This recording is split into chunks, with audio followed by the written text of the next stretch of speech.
Okay, so let's get right into it. The City of London, for centuries it's been this titan of global finance. But right now it's at a really delicate crossroads. There's this growing feeling that something's just not quite right, and a massive effort is underway to figure out how to reboot the whole system.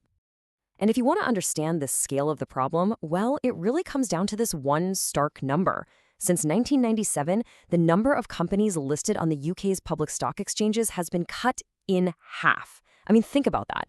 That is a staggering hollowing out of its public markets. And this isn't just a case of fewer companies. We're talking about money actively leaving the country. You've got major British firms deciding to list in the US instead, and big-time investors are looking elsewhere for growth.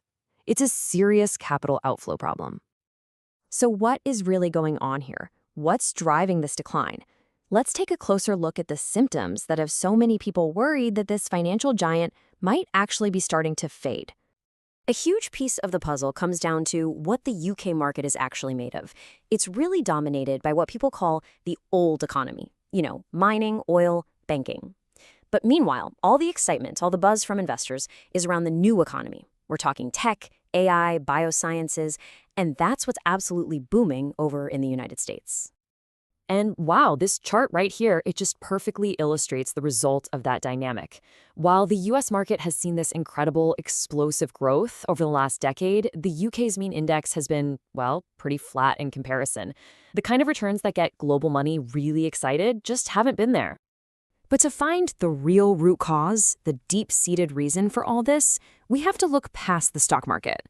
We have to look somewhere pretty surprising. The UK pension system, which, believe it or not, is still haunted by the ghost of a scandal from decades ago.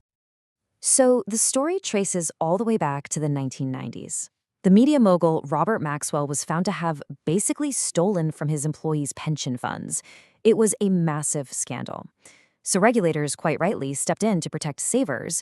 But the new rules they created had this huge unintended consequence.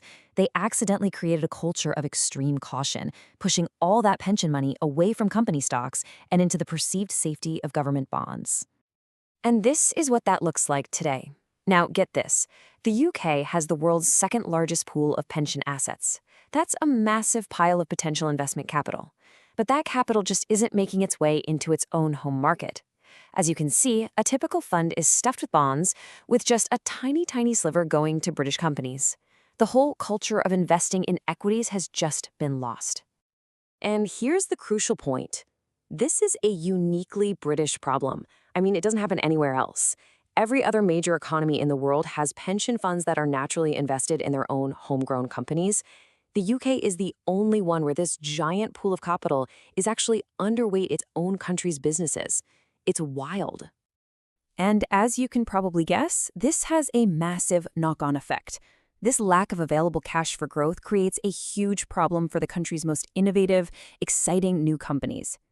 So you end up with this really frustrating cycle. The UK is fantastic at step one. It's brilliant at creating innovative startups. But when those companies need, say, 50 million to scale up and go global, that cautious domestic money just isn't there. So where do they go? They turn to Silicon Valley. And with that American investment comes American board members and eventually American control. It's like a leaky bucket where all this incredible value that's created in Britain just flows overseas.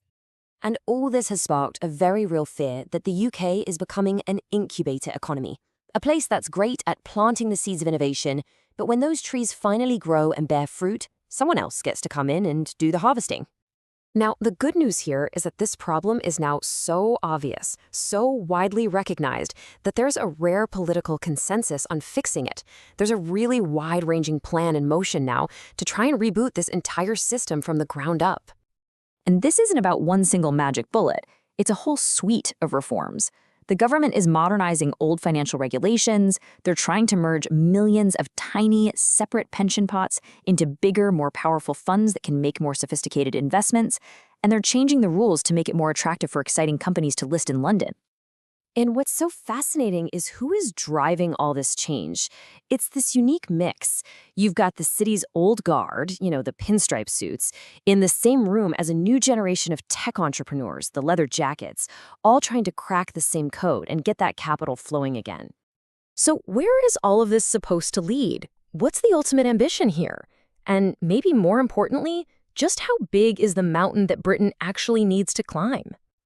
Well, the goal is nothing short of audacious. It's about creating an environment where a homegrown trillion-dollar tech giant can be born and, this is the crucial part, actually stay in the UK, competing with those behemoths from Silicon Valley. But let's put that dream into perspective for a second.